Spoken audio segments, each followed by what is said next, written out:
Bienvenidas, mentes curiosas. ¿Conocéis la verdadera historia de la Inquisición española? ¿Su tenebrosa reputación es más que merecida o fruto de una leyenda negra? ¿Sabéis a cuántas personas mandó a la hoguera? ¿Y que persiguió a artistas como Goya?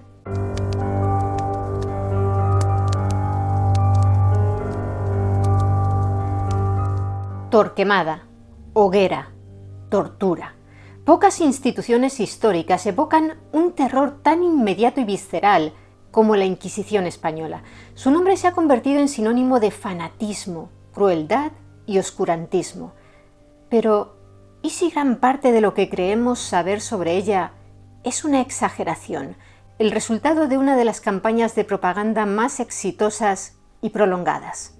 Durante siglos, la imagen del Santo Oficio ha sido moldeada por sus enemigos, pintando un cuadro de sadismo y opresión intelectual. Sin embargo, desde la segunda mitad del siglo XX, historiadores como el británico Henry Kamen o los franceses Joseph Pérez y Bartolomé Benassar han reexaminado las evidencias y lo que han encontrado desafía muchas de nuestras certezas más arraigadas. Para contar bien esta historia, empezaremos retrocediendo en el tiempo hasta finales del siglo XII. Y no, el lugar que vamos a visitar primero no está en la península ibérica, sino en territorio francés, porque en contra de la creencia popular, la Inquisición no fue un invento español.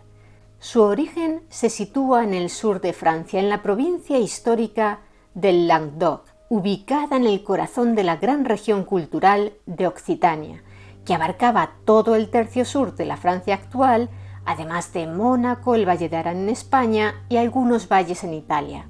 Aunque se extendió por toda Occitania, fue aquí, en el Languedoc, donde se encontraba el epicentro de un movimiento cristiano, pero considerado herético por la Iglesia Católica, llamado catarismo. Ciudades como Toulouse, Albi, de donde proviene el nombre de albigenses, Carcassona y Béziers, se convirtieron en los bastiones principales de esta fe, gracias a la protección de poderosos nobles locales. Los cátaros o albigenses planteaban un desafío directo a la Iglesia Católica. Creían en un dualismo radical, un Dios bueno, creador del mundo espiritual, y una deidad malvada, Satanás, creador del mundo material, incluyendo el cuerpo humano. Para ellos, el cuerpo era una prisión para el alma y rechazaban sacramentos clave como el bautismo con agua o la Eucaristía, así como la estructura jerárquica de la Iglesia.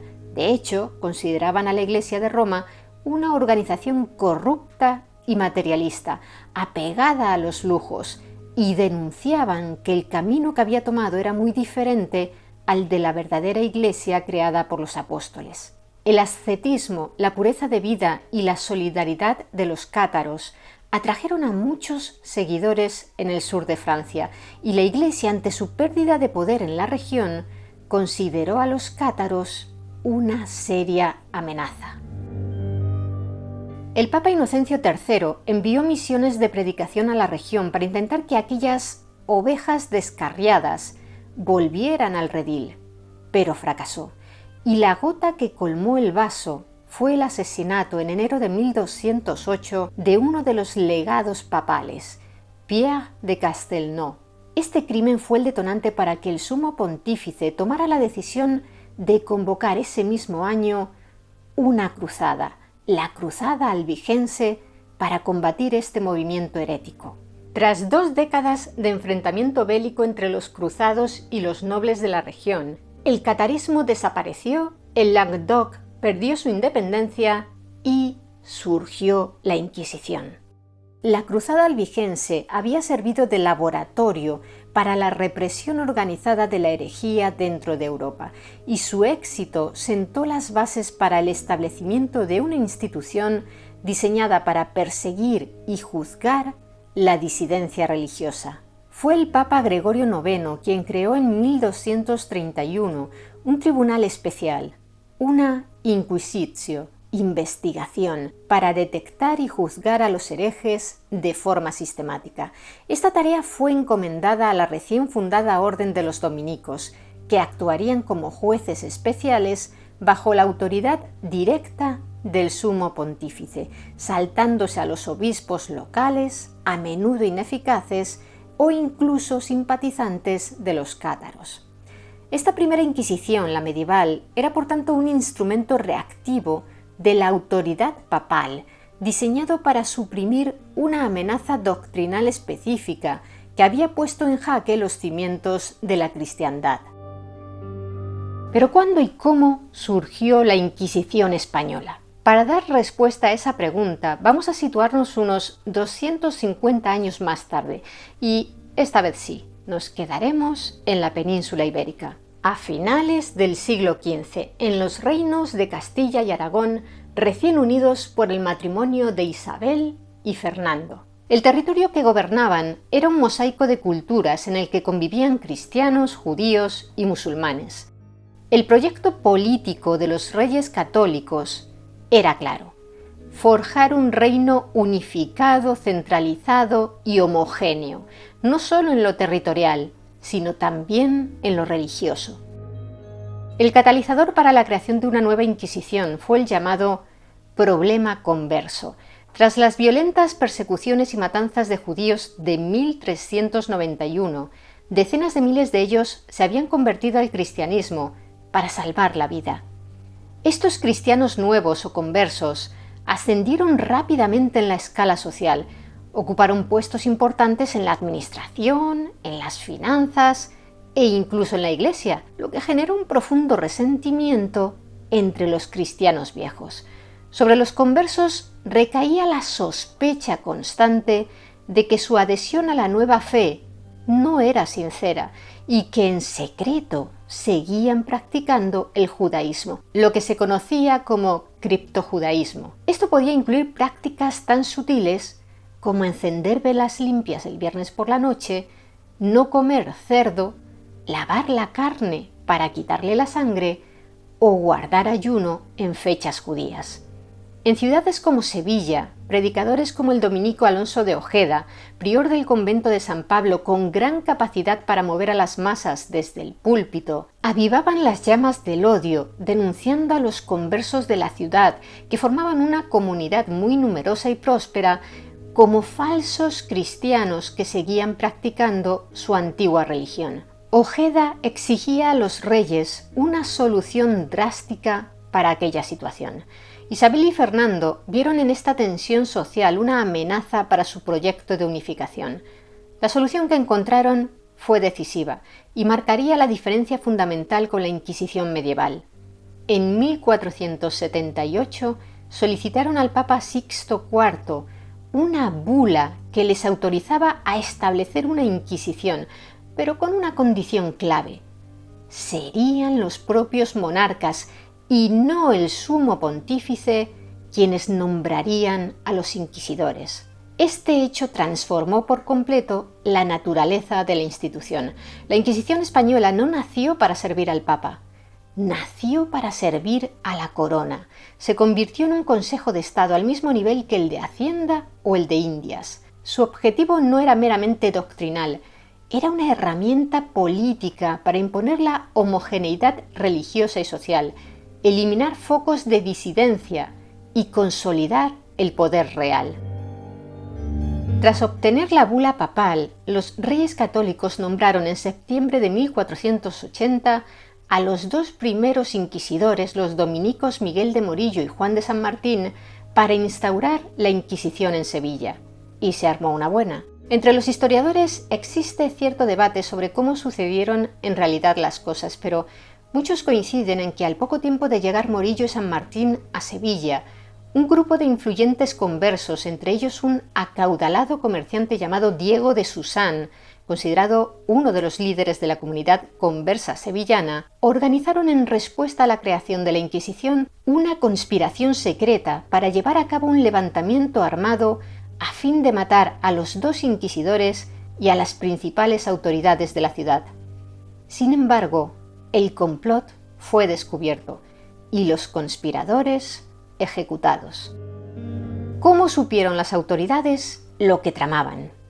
Una versión de la historia señala a la propia hija de Diego de Susán. Se llamaba Susana ben Susán aunque es conocida popularmente como la Susona. Su familia vivía en el corazón de la judería, en lo que hoy es el barrio de Santa Cruz, y en su casa es donde se reunían los conspiradores. La joven mantenía una relación amorosa con un caballero de una importante familia de cristianos viejos de Sevilla. Susana temía por la vida de su amante si la revuelta estallaba, ya que como noble cristiano podría ser una de las víctimas, de manera que pese a sus dudas, durante una de sus citas amorosas, le contó los planes que tenía el padre. El caballero, horrorizado ante la noticia, consideró que su lealtad no estaba con ella, sino con las autoridades, de manera que de inmediato se fue a ver al representante del rey en la ciudad, Diego de Merlo, y le desveló todo el complot. Gracias a la confesión de la Susona, las autoridades actuaron con rapidez. Su padre y los demás conspiradores fueron arrestados, torturados y ejecutados de forma sumarísima. La joven no solo estaba destrozada por la culpa al haber causado la muerte de su propio padre y de su gente, sino que además fue repudiada por todos. Consumida por el remordimiento, se cuenta que se recluyó en un convento y que su última voluntad fue pedir que tras su muerte su cabeza fuera separada de su cuerpo y colgada sobre la puerta de su casa para que sirviera como ejemplo y recordatorio eterno de su traición. Durante décadas, una calavera permaneció colgada en la puerta de la casa y en la actualidad, en el barrio de Santa Cruz, la calle donde vivía se sigue llamando calle Susona. Si la visitáis, podréis encontrar allí un azulejo con una calavera que conmemora la leyenda. ¿Porque realmente sucedieron así los hechos? Aunque la conspiración de los conversos y la ejecución de Diego de Susán son hechos históricos verificados, la historia detallada de la traición de su hija pertenece más al terreno de la leyenda que al de la realidad. Los expertos no pueden confirmar el romance ni que fuera ella quien delató a su padre, pero la historia ha perdurado como una forma de explicar, de manera novelada y trágica, cómo se descubrió aquel complot que desató la primera y feroz represión de la Inquisición en Sevilla. Pocos días después del castigo ejemplar y rápido que se infligió a los líderes de la rebelión, el 6 de febrero de 1481 se organizó el primer auto de fe de la Inquisición española. Este primer juicio y su brutal resultado marcaron el tono de terror y eficacia que esta institución mantendría durante los siglos siguientes. Había 6 personas acusadas. Aunque las crónicas no siempre detallan sus nombres, se sabe que eran influyentes y ricos conversos de Sevilla, como en el caso de Diego Susán. El delito por el que los condenaron fue la herejía, concretamente el criptojudaísmo. Los 6 fueron entregados a las autoridades civiles, que ejecutaron la sentencia de muerte en la hoguera en el quemadero del Prado de San Sebastián. Alonso de Ojeda, que tanto había luchado por una solución como la Inquisición para el problema de los conversos, participó en este primer gran auto de fe. Él fue el encargado de predicar el sermón durante la ejecución, un hecho que lo consagra como la cara visible y la voz teológica de la Inquisición en su mismo nacimiento. Poco después de este primer auto de fe, una terrible epidemia de peste asoló Sevilla y el dominico fue una de sus víctimas. Su prematura muerte le impidió ser nombrado inquisidor o tener cualquier otro cargo en el organigrama del Santo Oficio, que continuaría su actividad durante siglos.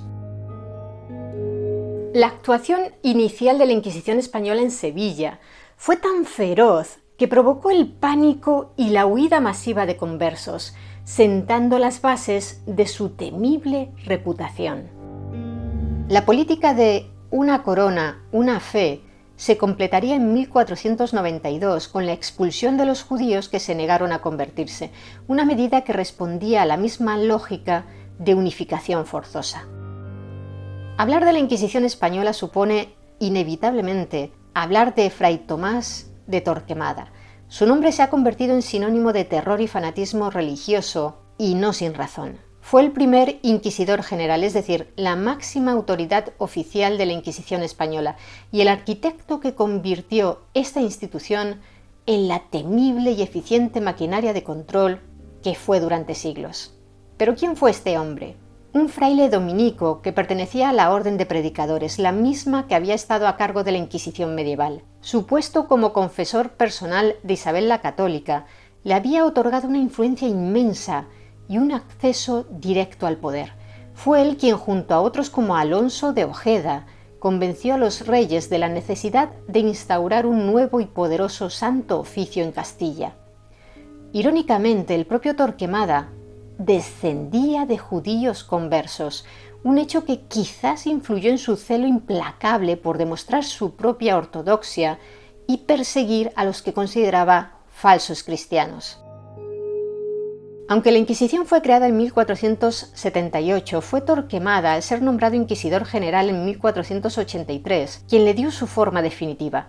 Su papel no fue solo el de un juez cruel, sino sobre todo el de un administrador implacable y eficaz. Entre sus contribuciones clave, organizó un poder centralizado y creó y presidió el Consejo de la Suprema y General Inquisición, conocida de manera abreviada como la Suprema, unificando todos los tribunales locales bajo una única autoridad, lo que convirtió a la Inquisición en el único organismo con poder en todos los reinos de España. También estableció las reglas del juego, al redactar el manual de procedimiento que debían seguir todos los inquisidores. En ellas detallaba cómo realizar arrestos, cómo llevar a cabo los interrogatorios e incluso cómo y cuándo aplicar la tortura.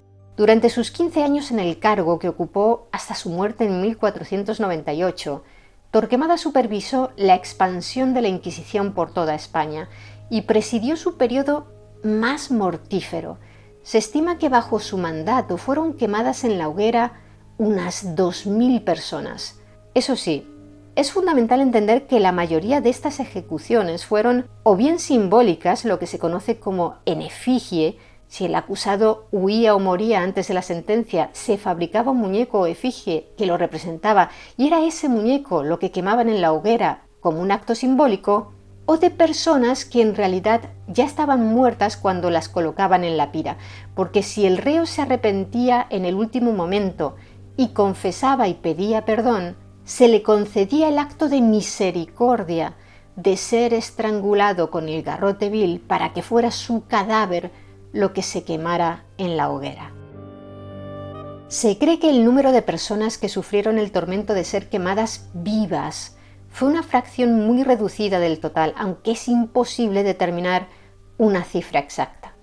Torquemada también fue una de las figuras más influyentes que presionaron a los reyes católicos para que firmaran el Edicto de Granada en 1492, que ordenaba la expulsión de todos los judíos de España. Su lógica era que mientras existiera una comunidad judía practicante, los conversos siempre tendrían un motivo para judaizar y nunca se integrarían de verdad. Para él, la expulsión era la única solución definitiva. Seguro que muchos os estáis preguntando cómo actuaba el Santo Oficio una vez que su sombra se cernía sobre alguien. Lejos de la imagen de arrestos arbitrarios en mitad de la noche, el procedimiento era un meticuloso laberinto burocrático diseñado con un fin primordial: obtener la confesión. El proceso solía comenzar con la publicación de un edicto de gracia. Durante un plazo de 30 a 40 días, se invitaba a los fieles a confesar voluntariamente sus herejías y a delatar a sus cómplices. Pasado este tiempo, se proclamaba un edicto de fe que convertía la denuncia en una obligación bajo pena de excomunión. La delación, que podía ser anónima, era el motor del sistema. El tribunal no actuaba con una sola denuncia, sino que acumulaba testimonios de varios testigos secretos hasta que los calificadores, teólogos asesores del tribunal, consideraban que había indicios suficientes de herejía. Solo entonces se ordenaba el arresto. La detención era un punto de no retorno. El acusado era conducido a las cárceles secretas de la Inquisición y sus bienes eran inmediatamente confiscados. Oficialmente, esta confiscación servía para costear el proceso y el mantenimiento del reo, pero en la práctica podía significar la ruina económica de toda una familia antes incluso de dictarse sentencia. El prisionero quedaba completamente aislado del mundo exterior, sin saber de qué se le acusaba exactamente ni quiénes testificaban en su contra. Este secreto y la incertidumbre eran herramientas de presión psicológica extraordinariamente eficaces. El juicio inquisitorial era un sistema diseñado para quebrar la voluntad del acusado. Durante las audiencias, los inquisidores no presentaban los cargos, sino que exhortaban al reo a descargar su conciencia. Esto creaba una situación kafkiana en la que el prisionero, desesperado, intentaba adivinar la acusación, confesando a menudo delitos menores con la esperanza de satisfacer al tribunal. Formalmente el acusado tenía derecho a un abogado, pero este era un funcionario del propio tribunal cuyo principal consejo era casi siempre el mismo: confesar. Hay que entender que la misión de este letrado no era lograr la absolución como hoy, sino salvar el alma del acusado. Y para la teología de la época, la salvación solo era posible a través de la confesión y el arrepentimiento. La defensa más efectiva, aunque remota, era presentar una lista de enemigos capitales. Si los nombres de esta lista coincidían con los de los testigos secretos, sus testimonios podían ser invalidados. El problema, por supuesto, era que el reo tenía que adivinar quiénes le habían denunciado. El secreto sobre la identidad de los testigos era el pilar de la indefensión del acusado. A diferencia de lo que sucedía en la justicia ordinaria, donde el denunciante falso estaba expuesto a sufrir represalias, en el proceso inquisitorial el delator no corría ningún peligro. Los inquisidores, por tanto, reunían en su persona las funciones de investigador, fiscal y juez, desequilibrando por completo la balanza. Cuando los interrogatorios y la presión psicológica no bastaban y existían indicios vehementes de culpabilidad, el tribunal podía recurrir al tormento. Es fundamental entender que en el marco legal de la época, la tortura no era un castigo, sino un medio procesal para obtener la verdad. Su uso estaba mucho más regulado que en los tribunales civiles. Para aplicar la tortura se requería el voto unánime de los inquisidores. Curiosamente, la sentencia final se podía dictar por mayoría simple, como veremos en el caso del auto de fe de Logroño de 1610. Durante el tormento también debía estar presente un representante del obispo y un médico que evaluase hasta qué punto podía seguir resistiendo la tortura el acusado. Estaba prohibido causar mutilaciones, poner en peligro la vida o derramar sangre. En teoría, solo podía aplicarse una vez, aunque los inquisidores encontraron una escapatoria legal al suspender la sesión para continuarla días después. Los métodos más comunes de tortura usados por la Inquisición española eran tres. En la toca o tormento del agua se inmovilizaba al reo, se le introducía un paño en la garganta y se vertía agua lentamente para provocar una angustiosa sensación de ahogamiento. En la garrucha se le ataban las muñecas a la espalda, se le izaba con una polea y se le dejaba caer bruscamente, dislocándole los hombros. Finalmente, en el potro, el acusado era atado a una estructura de madera mientras unas cuerdas en sus extremidades se tensaban progresivamente. Un detalle crucial es que ninguna confesión obtenida bajo tormento era válida. El reo debía ratificarla libremente al día siguiente, fuera de la cámara de tortura. Muchos se retractaban, afirmando haber confesado solo para detener un dolor insoportable, lo que a menudo complicaba aún más su situación. El proceso en su conjunto era una maquinaria de coerción, donde el procedimiento legal y el secreto se convertían en armas para hacer de la confesión la única salida lógica para el prisionero. La imagen popular de la Inquisición sugiere que cada juicio terminaba en la hoguera. Sin embargo, la realidad de sus archivos es muy diferente. El fuego era la sentencia más extrema y con el tiempo la más infrecuente, pues el abanico de veredictos reflejaba la naturaleza principalmente penitencial de la institución.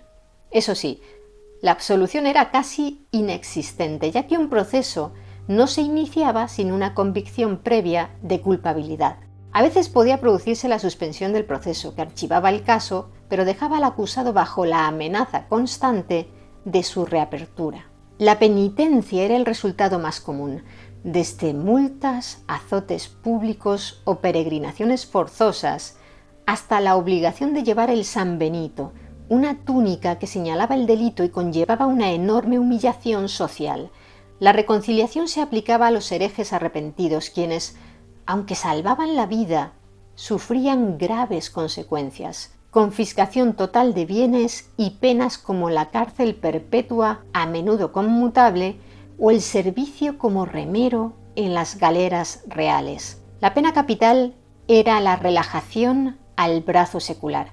Como tribunal eclesiástico, y esto quizá os sorprenda, la Inquisición no ejecutaba directamente. En un acto de calculada hipocresía legal, relajaba o entregaba al reo a las autoridades civiles para que éstas aplicaran la sentencia de muerte, normalmente la hoguera. Esta pena se reservaba para los herejes impenitentes, que no confesaban, o relapsos, que reincidían tras una reconciliación. La maquinaria de la Inquisición española no se limitó a la península ibérica. Fue exportada a los territorios de ultramar como una herramienta fundamental para mantener la ortodoxia católica en el Nuevo Mundo. Se establecieron 3 tribunales principales: el de México en 1571, el de Lima en 1570 y más tarde el de Cartagena de Indias en 1610. Sin embargo, su aplicación en América presentó diferencias notables con respecto a su contraparte europea. Debido a la inmensa extensión de los territorios, su control efectivo se concentró principalmente en los núcleos urbanos, perdiendo parte de la autonomía y la intensidad que la caracterizaban en España. Su función principal era vigilar la fe y la moral de la población no nativa, así como ejercer una estricta censura sobre los libros que llegaban al continente. Una de las características más singulares y definitorias de la Inquisición americana fue su jurisdicción limitada.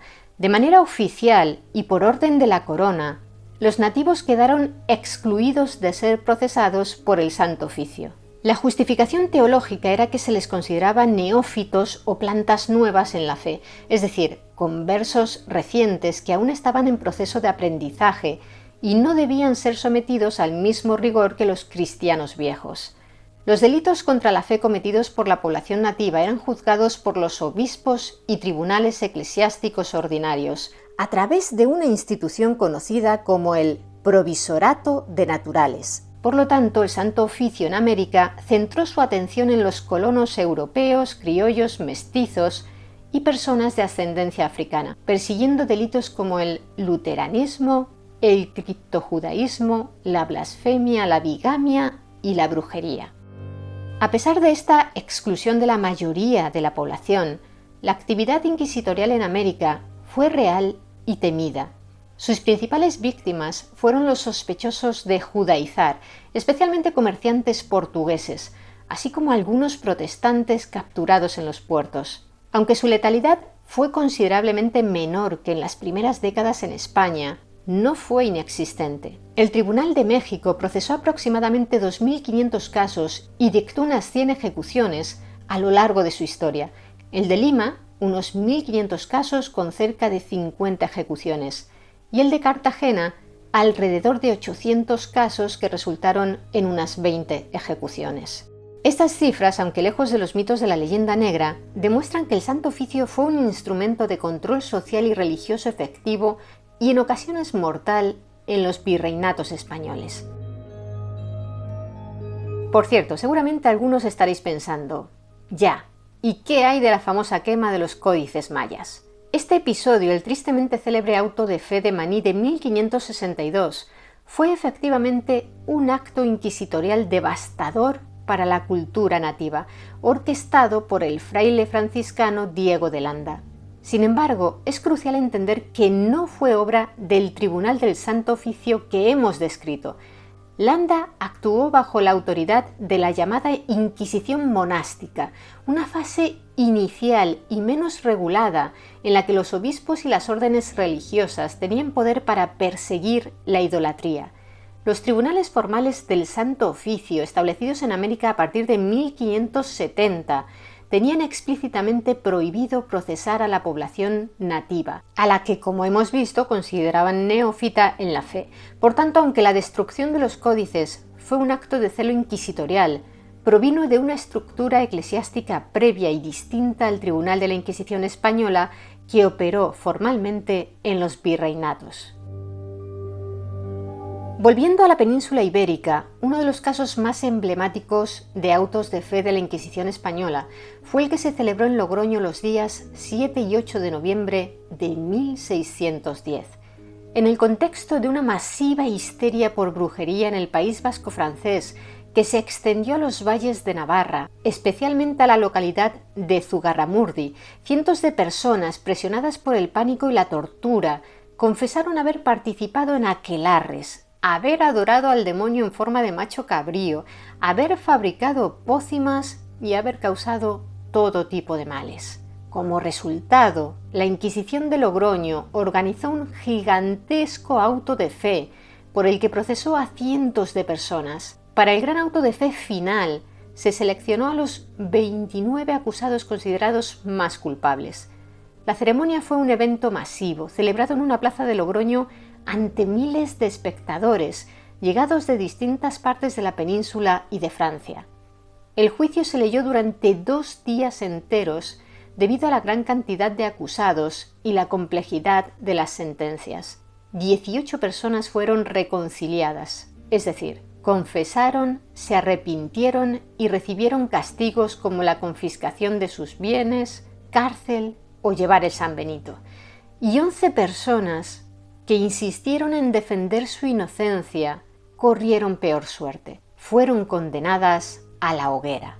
5 de ellas, muertas en prisión a causa de las torturas o las terribles condiciones, fueron quemadas en efigie, y las otras 6 fueron entregadas al brazo secular y quemadas vivas en la hoguera. 7 de esas 11 personas eran de Zugarramurdi, 3 procedían de la cercana villa de Urdax y una había nacido en la localidad de Olleregui. Esta última se llamaba María de Zozaya, tenía 80 años y fue una de las acusadas más famosas, considerada como una de las reinas del aquelarre. Murió en la prisión de la Inquisición a causa de las torturas y las malas condiciones. Fue una de las 5 personas quemadas en efigie durante el auto de fe. Cabe destacar que uno de los 3 inquisidores del tribunal, Alonso de Salazar y Frías, votó en contra de las sentencias de muerte, ya que sentía un profundo escepticismo frente a la veracidad de aquellas acusaciones de brujería. Tras las ejecuciones, el Consejo de la Suprema Inquisición, el órgano de gobierno en Madrid, le encargó que volviera a la región para investigar a fondo el fenómeno. Salazar dedicó casi 2 años, entre 1611 y 1612, a llevar a cabo una investigación exhaustiva y sorprendentemente moderna. Interrogó a más de 1.800 personas, documentó contradicciones, mentiras y fantasías, y demostró que las confesiones se habían obtenido bajo presión, por miedo o por simple ignorancia. En su informe final al Consejo de la Suprema Inquisición, concluyó que no había encontrado ni una sola prueba real de brujería. Su demoledora conclusión se resume en su frase más famosa: no hubo brujos ni embrujados en el lugar hasta que se comenzó a tratar y escribir de ellos. Y aquí viene lo extraordinario. El Consejo, convencido por el informe de Salazar, hizo algo insólito. Reconoció internamente que se había cometido un error garrafal. Aunque nunca pidió perdón ni declaró inocentes a los que ya había quemado por brujería, el reconocimiento interno de que se había actuado sin pruebas y ejecutado a inocentes fue tan profundo que cambió para siempre su procedimiento. En 1614, la institución religiosa emitió unas nuevas y estrictas instrucciones para todos los tribunales, sobre cómo tratar los casos de brujería, que veían como el resultado más de una superstición de gente ignorante o de una enfermedad mental que como una herejía real. Ahora exigían pruebas empíricas, desconfiaban más de las confesiones y en la práctica hacían mucho más difícil condenar a alguien por brujería. Estas nuevas reglas pusieron fin de manera efectiva a la quema de brujas en España, casi un siglo antes de que cesara en otros lugares de Europa, como Alemania, Francia o Inglaterra. Tras los sucesos de Zugarramurdi, la Inquisición española se convirtió en la institución más escéptica de Europa en materia de brujería, de manera que actuó como un freno contra la histeria popular y la superstición en los supuestos casos de brujería, un papel diametralmente opuesto a su estereotipo. A partir de entonces, los casos de personas quemadas por este motivo fueron aislados, aunque la severidad del tribunal continuó aplicándose en delitos de herejía. El último ajusticiamiento ordenado por la Inquisición en España fue precisamente el de una de estas supuestas herejes, María de los Dolores López. Conocida popularmente como la Beata Dolores, fue ejecutada en Sevilla en 1781, a la edad de 45 años. Nacida en una familia humilde, había quedado ciega a los 12 años y desde joven mostró una personalidad rebelde. Esta actitud la llevó a pasar por 2 congregaciones religiosas de las que fue expulsada por su comportamiento y su libre interpretación de la doctrina. Los cargos contra ella fueron numerosos. La acusación principal era la de herejía, por seguir y promover doctrinas como el molinismo, una corriente mística que defendía una vía de salvación personal que minimizaba la mediación de la Iglesia, algo que la Inquisición perseguía con dureza. Un final tan atroz como el de Dolores López sirve de perfecto ejemplo del poder implacable del Santo Oficio. Sin duda, la Inquisición fue una institución temible, pero para juzgar su nivel de severidad es imprescindible compararla no con nuestros estándares actuales, sino con los de la justicia secular de su misma época. Y aquí es donde la investigación histórica moderna ha demolido uno de los grandes pilares de la leyenda negra en torno a esta institución eclesiástica. En cuanto a la tortura, hay que aclarar que los tribunales civiles y señoriales de toda Europa la usaban de forma mucho más frecuente, brutal y con menos regulaciones que el Santo Oficio. El tormento en los tribunales del rey no era solo un medio de investigación, sino a menudo una parte del castigo en sí. Las prisiones de la Inquisición eran conocidas normalmente por estar relativamente limpias y bien administradas en comparación con las mazmorras seculares, habitualmente focos de enfermedad y muerte. Se han documentado casos de presos comunes que blasfemaban a propósito para ser transferidos a la jurisdicción inquisitorial, buscando mejores condiciones de reclusión. A pesar de sus terribles defectos, el proceso inquisitorial era rigurosamente burocrático y dejaba un rastro documental exhaustivo. La justicia secular, especialmente en zonas rurales, podía ser mucho más arbitraria y sumaria. En cuanto al uso de la pena de muerte, tras sus primeras y más sangrientas décadas, la Inquisición española condenó a morir a un porcentaje de acusados muy inferior al de la mayoría de tribunales europeos.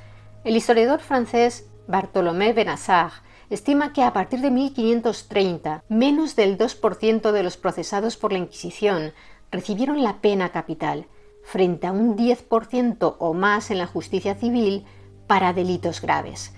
Esa pena capital impuesta por la Inquisición siempre implicaba la hoguera, ya que el fuego tenía un doble simbolismo: la purificación del pecado de la herejía y la eliminación total y definitiva del hereje y sus ideas.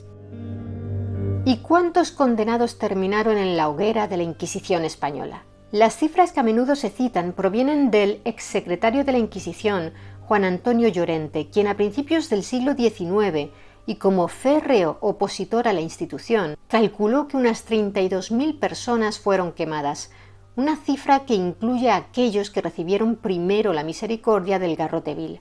Hoy, los historiadores consideran estos números una enorme exageración, producto de la propaganda liberal de la época. El consenso académico actual, basado en el estudio minucioso de los registros de los autos de fe, es radicalmente diferente. El hispanista británico Henry Kamen, una de las máximas autoridades en la materia, estima que el número total de ejecutados por la Inquisición española a lo largo de sus 350 años de historia se sitúa en torno a las 3.000 personas, y la inmensa mayoría de estas ejecuciones, quizás unas 2.000, se concentraron en sus primeros 50 años de actividad, cuando la represión contra los conversos fue más intensa. Para poner estas cifras en contexto, basta recordar que durante la matanza de San Bartolomé en Francia, que tuvo lugar en 1572, se masacró a entre 5.000 y 30.000 protestantes por orden del rey Carlos IX, influido por su madre Catalina de Médicis, en cuestión de solo mes y medio. O que en Alemania los tribunales seculares llevaron a la hoguera a unas 25.000 personas acusadas de brujería, un delito que la Inquisición española terminó tratando con notable escepticismo y por el que apenas condenó a muerte. Esto no minimiza el horror de cada ejecución de la institución eclesiástica, pero sí desmonta la idea de que el Santo Oficio español fue una máquina de matar sin parangón en la historia europea. Su poder residía menos en la hoguera y más en su capacidad para ejercer un control social y religioso a través de una amplia gama de castigos penitenciales. Por cierto, nadie estaba a salvo de la Inquisición, ni siquiera las mentes más brillantes o las figuras más poderosas del reino. Los tentáculos del Santo Oficio llegaron a los más altos niveles de la sociedad española y sus procesos contra figuras célebres nos revelan sus luchas de poder internas y el miedo a las nuevas ideas. Una de sus víctimas fue Fray Luis de León, uno de los intelectuales más prestigiosos de su tiempo, el siglo XVI. Poeta, humanista y catedrático en la prestigiosa Universidad de Salamanca, su caída en desgracia no vino de una herejía flagrante, sino de las envidias y rivalidades académicas. Fue denunciado por sus propios colegas, que lo acusaron, entre otras cosas, de traducir el Cantar de los Cantares directamente del hebreo al castellano, algo prohibido para evitar interpretaciones peligrosas, y de preferir el texto hebreo original de la Biblia a la Vulgata latina, la versión oficial de la Iglesia.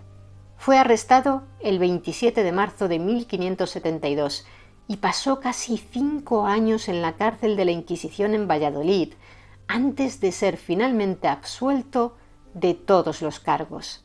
Se le atribuye, a su regreso a la cátedra, la legendaria frase «Dicebamus externa die», en español, como decíamos ayer, un elegante gesto de resiliencia intelectual que borraba de un plumazo sus años de cautiverio. ¿Lo dijo realmente? El primer documento que le atribuye aquellas palabras es del siglo XVIII, es decir, unos 200 años posterior, por lo que su historicidad es muy dudosa. En cualquier caso, el encarcelamiento de Fray Luis de León es el ejemplo perfecto de cómo la Inquisición podía ser instrumentalizada para saldar rencillas personales y profesionales. Nadie escapaba de los tentáculos de la Inquisición. Buena muestra de ello la ofreció Bartolomé de Carranza, quien era el arzobispo de Toledo, el primado de España, una figura respetada en el Concilio de Trento y confesor del rey Felipe II. Pese a todo el poder que ostentaba, fue arrestado en 1559 bajo sospecha de luteranismo. Las acusaciones se basaban en algunas formulaciones ambiguas de su obra Los comentarios sobre el catecismo cristiano. Aunque Carranza defendió siempre la ortodoxia de su obra, que de hecho había sido aprobada por varias autoridades, la simple sospecha en un momento de pánico fue suficiente para encender la mecha. Su proceso se convirtió en una monumental batalla política que duró 17 años. Enfrentó al inquisidor general de España, Fernando de Valdés, un enemigo personal de Carranza, y al propio rey Felipe II contra el papado, que veía con alarma cómo la Inquisición española se atrevía a procesar a uno de los más altos dignatarios de la Iglesia. Pero ¿cómo es posible que Felipe II, que tenía en gran estima a Carranza hasta el punto de haberlo recomendado para el máximo cargo de la Iglesia en España por encima de Valdés, terminara poniéndose contra él? La razón principal fue el pánico que el monarca español sentía por la herejía. Justo en esos meses, la Inquisición había descubierto células protestantes en Valladolid y Sevilla. Para el hijo de Carlos V, cuya principal misión era mantener la unidad católica de sus reinos, esto fue una auténtica pesadilla. La idea de que la herejía pudiera haber alcanzado la figura más alta de la Iglesia en España era intolerable. Ante la más mínima duda, prefirió pecar de duro que de blando. Al permitir que la Inquisición, un organismo que él controlaba, procesara al arzobispo de Toledo, Felipe II enviaba un mensaje aterrador y claro. Nadie, absolutamente nadie, estaba por encima de la sospecha ni de su poder.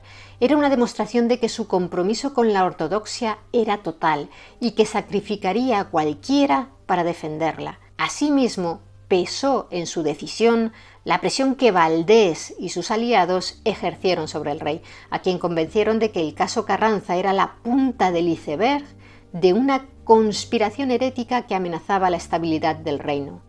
Ante este panorama, Felipe II optó por la solución más drástica. La Inquisición española mantuvo encarcelado a Carranza durante 7 años y medio, desde su arresto en agosto de 1559. Su principal lugar de reclusión fue el castillo de la Mota en Medina del Campo y las cárceles de la Inquisición en Valladolid. El Papa Pío V, harto de las demoras y presionado por toda la cristiandad, exigió, al igual que había hecho su predecesor Pío IV, que el caso de un arzobispo tan importante fuera juzgado por él en persona y consiguió, tras una larga batalla diplomática, arrebatárselo a la Inquisición española en la primavera de 1567. En ese momento se trasladó a Roma al prisionero, quien pasó los siguientes 9 años encarcelado en el castillo de Sant'Angelo, en la capital italiana. Aquel traslado a Roma supuso el fin del duro aislamiento que el religioso había sufrido en España, permitiéndole preparar una defensa mucho más sólida en condiciones considerablemente más dignas. El veredicto final del caso, dictado por el Papa Gregorio XIII, llegó en abril de 1576 y fue deliberadamente ambiguo para no dejar en mal lugar por una cuestión de diplomacia ni a la Inquisición española ni a la Santa Sede. No se declaró a Carranza hereje, pero se le consideró fuertemente sospechoso de herejía.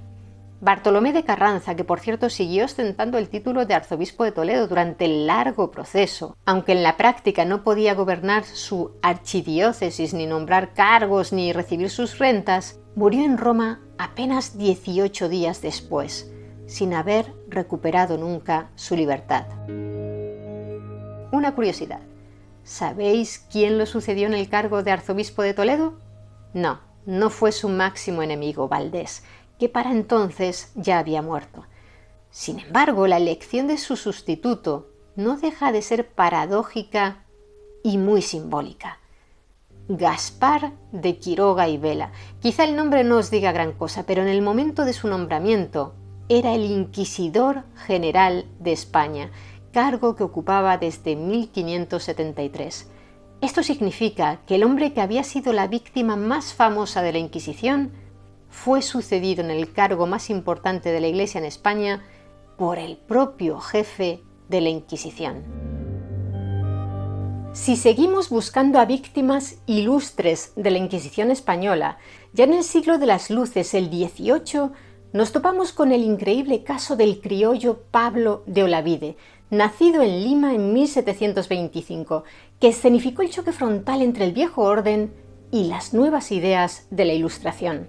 Olavide no era un simple pensador, era un hombre de acción y uno de los reformistas más influyentes del rey Carlos III. Como intendente de Sevilla, un cargo similar a un superalcalde y gobernador con plenos poderes, tenía una capacidad inmensa para modernizar Andalucía. Además, fue el cerebro detrás de un proyecto colosal, la colonización de Sierra Morena.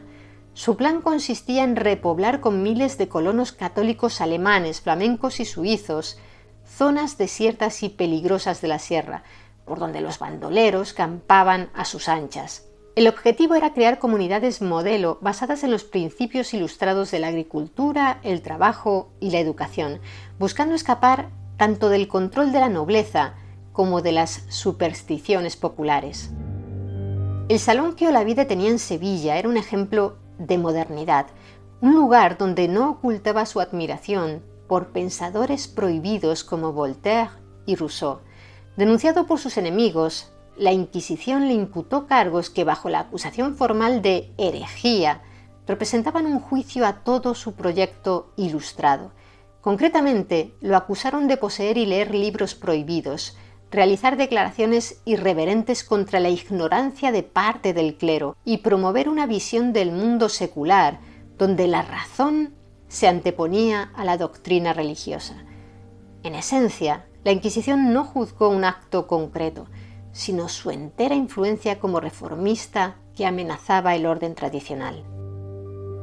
En 1776, a la edad de 51 años, fue detenido en su casa de Madrid y conducido a las cárceles secretas de la Inquisición, donde permaneció incomunicado durante 2 años, sin que su familia, incluida su esposa, tuviera ninguna noticia de él.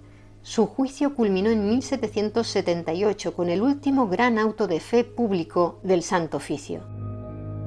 Para entender por qué fue el último gran auto de fe público, hay que situarse en el siglo XVIII. En plena Ilustración, estos espectáculos masivos ya se consideraban una reliquia bárbara y la propia Inquisición había optado por ceremonias mucho más discretas y privadas, conocidas como autillos, que se celebraban dentro de iglesias o en locales de la institución. Sin embargo, el proceso contra Olavide era un símbolo. Representaba la guerra de la vieja guardia contra el reformismo ilustrado. Por ello, el tribunal decidió revivir deliberadamente el formato del antiguo espectáculo público como una demostración de fuerza y un anacrónico golpe de autoridad. Lo que hizo de este el último gran auto de fe público no fue una multitud como la de Logroño de 1610, sino la alta alcurnia de los asistentes. La Inquisición convocó a toda la élite del poder, desde los grandes de España y los ministros del rey hasta el cuerpo diplomático extranjero. El objetivo era doble: escenificar la humillación de un reformista ante sus pares y lanzar una solemne advertencia a toda la élite ilustrada sobre los peligros de desafiar el orden tradicional. Aunque la Inquisición siguió actuando después, nunca más volvió a organizar una ceremonia de esa escala y ambición social. Pablo de Olavide fue condenado por herejía a ser recluido en un convento durante un periodo de 8 años. Sin embargo, alegando problemas de salud, logró una autorización para viajar al balneario de Caldes de Malavella, en Girona, desde donde cruzó la frontera hacia su exilio en Francia. Allí, en una de las grandes ironías de la historia, el gran defensor de la razón acabó siendo encarcelado en 1794 por los excesos de la Revolución Francesa durante el terror jacobino. Finalmente, el rey Carlos IV le permitió regresar a España en 1798 y pasó sus últimos años en Baeza, Jaén, donde murió en 1803. También hubo grandes figuras del arte y las letras españolas que tuvieron conflictos con el poder eclesiástico, aunque a menudo de forma distinta a como se cuenta. Un caso célebre es el de Miguel de Cervantes, de quien ya os hemos hablado en un vídeo sobre su interesante vida. Es cierto que fue excomulgado varias veces, pero estas condenas no vinieron de un tribunal de la Inquisición por un asunto de herejía, sino de autoridades eclesiásticas locales. El motivo fue su trabajo como recaudador de impuestos para la corona, que le llevó a embargar bienes y grano pertenecientes a la Iglesia para aprovisionar a la Gran Armada de 1588, más recordada popularmente hoy como la Armada Invencible, un apodo burlón de los ingleses, provocando un conflicto puramente jurisdiccional y económico. Aunque se ha especulado mucho sobre ello, no existe prueba documental de que el Santo Oficio le abriera un proceso formal. Eso sí, hizo quitar del Quijote la línea siguiente: las obras de caridad que se hacen tibia y flojamente no tienen mérito ni valen nada. Por su parte, la idea de que el Greco fue perseguido por la Inquisición es un mito sin base histórica. La confusión nace del famoso pleito por su cuadro El expolio para la Catedral de Toledo. El cabildo catedralicio, sus patronos, no la Inquisición, criticó duramente que pintara a las Tres Marías en una escena donde el Evangelio no las menciona o que colocara cabezas por encima de la de Cristo. Sin embargo, El litigio fue de naturaleza civil, artística y económica, usado por el cabildo como pretexto para rebajar el precio de la obra. El caso nunca fue llevado ante la Inquisición y se resolvió con arbitrajes, pero demuestra la estricta vigilancia sobre el decoro artístico que ejercían los patronos en la España de la Contrarreforma. Más allá de los juicios directos, el mayor impacto de la Inquisición en el arte fue la censura a través del índice de libros prohibidos y la autocensura, que crearon un clima de temor que limitó la libertad creativa y aisló intelectualmente a España durante siglos. A diferencia de Cervantes y el Greco, quien sí tuvo que vérselas directamente con la Inquisición española, fue Francisco de Goya. El episodio clave ocurrió en 1815, cuando, tras la restauración del absolutismo de Fernando VII y de la Inquisición, que había quedado abolida entre 1808 y 1814 durante la ocupación napoleónica, el Santo Oficio le citó a declarar. El motivo fue el hallazgo de su cuadro La maja desnuda en la colección incautada al ex primer ministro Manuel Godoy. El tribunal le exigió que revelara quién había encargado la obra y por qué había pintado un cuadro tan indecente. A pesar de la gravedad del asunto, el proceso se saldó sin consecuencias para Goya, probablemente gracias a su posición como pintor de cámara del rey. Aunque Goya ya había estado antes en el punto de mira de la Inquisición española por la ácida crítica de sus grabados Los Caprichos, evitó un proceso por ellos retirándolos de la venta en febrero de 1799, días después de su publicación, y más tarde, en 1803, le donó la totalidad de los cobres y 240 ejemplares de estampas de la serie completa al rey Carlos IV a cambio de una pensión para su hijo Javier, lo que además sirvió para ponerlas bajo protección real.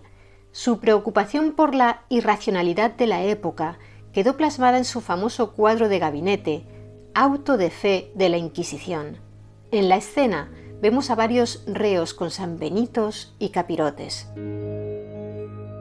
Con Goya aún vivo, en España tuvo lugar la segunda abolición de la Inquisición, que llegó con el pronunciamiento liberal del teniente coronel Rafael del Riego, quien obligó a Fernando VII a jurar la Constitución de 1812 y así se dio inicio al trienio liberal. Una de las primeras medidas de aquel nuevo gobierno fue volver a suprimir el Santo Oficio en marzo de 1820. Con la caída del régimen liberal en 1823, la Inquisición no fue restaurada formalmente, pero en la práctica fue sustituida por las juntas de fe diocesanas, que continuaron su labor represiva. Este clima de opresión política y religiosa del que el tribunal era un símbolo fue una de las razones que impulsaron a Goya a su exilio final a Francia solo un año después de la restauración del régimen absolutista de Fernando VII.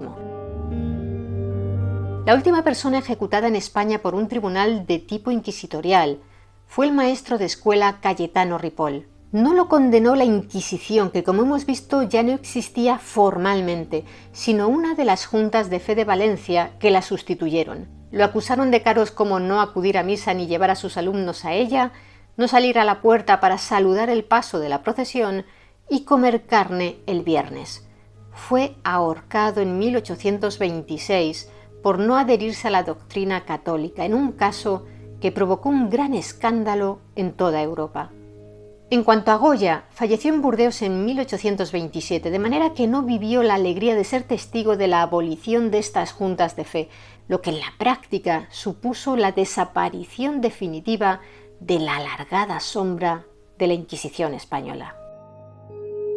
Esta abolición fue una consecuencia directa de la muerte de Fernando VII en 1833. Su fallecimiento desató la Primera Guerra Carlista, una guerra civil que obligó a la entonces regente María Cristina de Borbón a tomar una decisión crucial. Para asegurar el trono de su hija Isabel II frente a los carlistas que defendían el antiguo régimen, la regente se vio forzada a aliarse con los enemigos históricos de la monarquía absoluta, los liberales. Como parte de esta nueva alianza y para consolidar el apoyo liberal, el gobierno presidido por Francisco Martínez de la Rosa impulsó la supresión del Santo Oficio, una de las grandes reivindicaciones del liberalismo. Así, el 15 de julio de 1834, la regente firmó el Real Decreto que ponía fin a la institución después de 356 años de historia. Su desaparición no fue fruto de un simple debate ideológico, sino una decisión política estratégica, tomada en plena guerra para garantizar la supervivencia de la monarquía isabelina y marcar el inicio de la transición de España hacia un Estado liberal.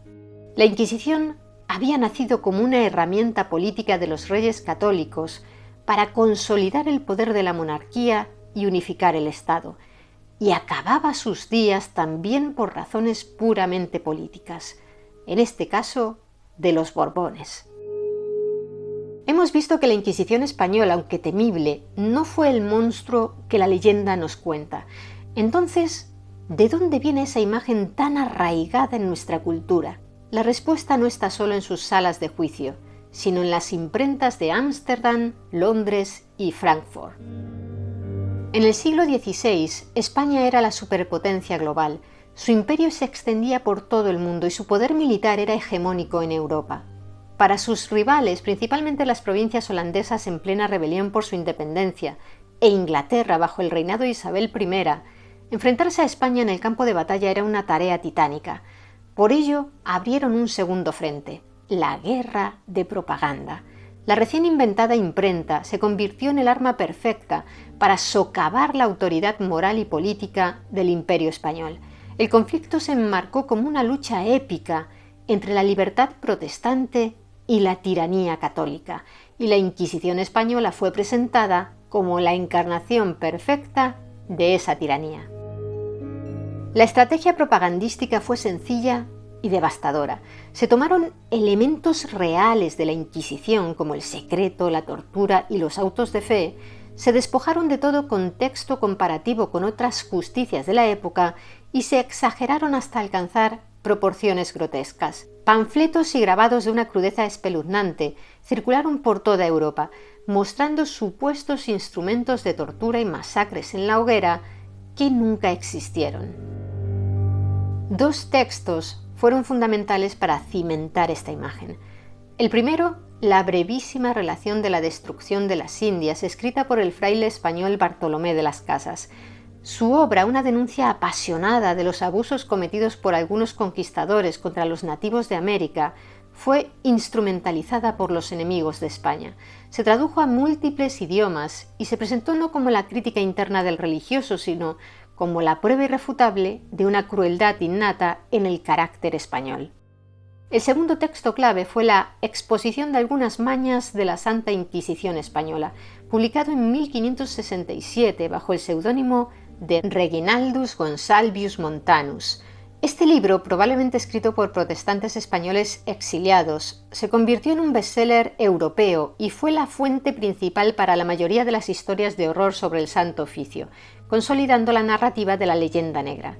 La propaganda fue tan eficaz que el propio término español llegó a ser sinónimo de déspota y fanático en gran parte de Europa.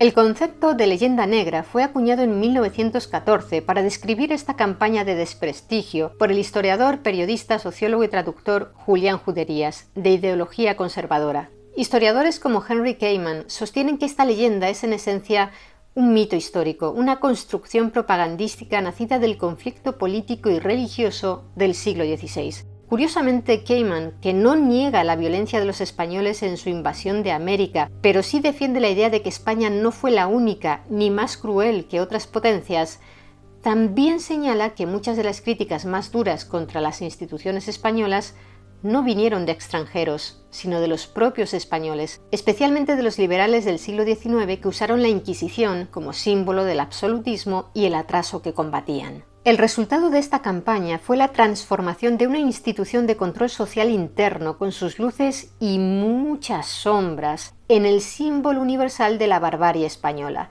Esta narrativa no solo sirvió a los intereses geopolíticos de los rivales de España, sino que ha perdurado durante siglos, influyendo en la historiografía y en la percepción popular hasta nuestros días, e incluso siendo interiorizada en la propia España, generando una suerte de autoestigmatización histórica. Por cierto, antes hemos hablado de ilustres perseguidos por la Inquisición española y es importante hacer una aclaración. Figuras como los italianos Giordano Bruno y Galileo Galilei, a menudo asociadas popularmente con la Inquisición, no fueron procesadas por el Tribunal español. Ambos fueron juzgados y condenados por la Inquisición romana, una institución distinta y dependiente directamente del Papa. Confundirlas es un error histórico común que contribuye a los mitos de la leyenda negra. La Inquisición fue abolida definitivamente, como hemos visto, en 1834. ¿Pero se puede abolir el miedo? ¿Qué cicatrices dejó en la cultura y la ciencia de España? ¿La sumió en siglos de aislamiento y atraso, como afirma la leyenda? El impacto más profundo y duradero de la Inquisición no se mide en el número de ejecutados, sino en su efecto sobre la mentalidad colectiva. El francés Bartolomeo Benassar acuñó el término pedagogía del miedo para describir cómo el Santo Oficio moldeó el comportamiento de la sociedad española.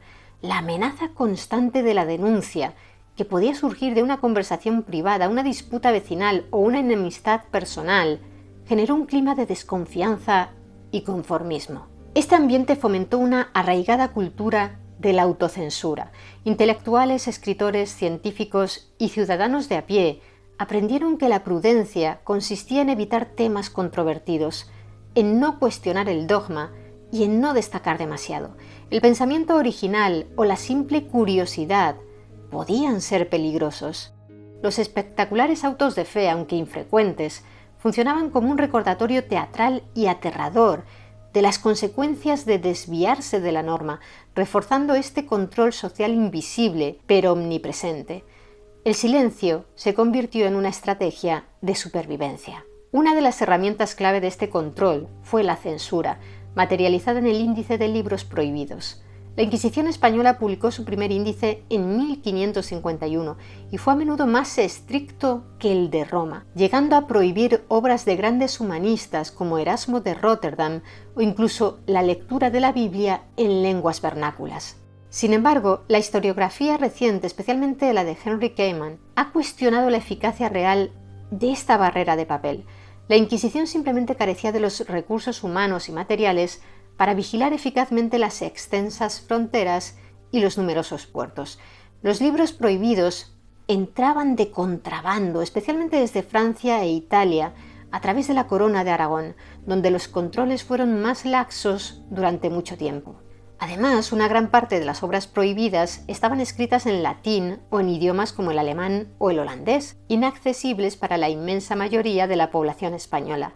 Aquellos que realmente tenían interés y necesidad de acceder a esos libros, médicos, eruditos, científicos, generalmente encontraban la manera de hacerlo. Por tanto, aunque el índice sin duda tuvo un efecto amedrentador y fomentó la autocensura, la imagen de una España completamente aislada del pensamiento europeo, una fortaleza intelectual inexpugnable, es otra de las exageraciones de la leyenda negra. El verdadero legado de la Inquisición no fue tanto la supresión directa del conocimiento, sino la creación de un clima intelectual adverso al riesgo. El peligro no residía tanto en leer un libro prohibido, sino en el potencial de ser denunciado, de enfrentarse a un proceso largo y ruinoso y de sufrir la infamia pública. Este efecto enfriador puede haber ralentizado la penetración en España de ciertas corrientes de la Revolución Científica y la Ilustración, fomentando un ambiente donde la conformidad era más segura que la innovación. Desmontar su leyenda negra no significa absolver a la Inquisición, significa entenderla en su justa y compleja medida, una institución producto de su tiempo, cuyas sombras se alargaron mucho más allá de las llamas de sus hogueras. Y nos obliga, como siempre, a seguir siendo mentes curiosas, a cuestionar las verdades que nos han contado y a buscar la compleja realidad que se esconde tras los mitos. ¿Y vosotros, qué opináis de la historia de la Inquisición española? Me gustaría que nos lo contarais abajo en los comentarios y si queréis conocer más historias interesantes, suscribíos a nuestro canal. Muchas gracias por estar ahí, mentes curiosas. Nos vemos en el siguiente vídeo.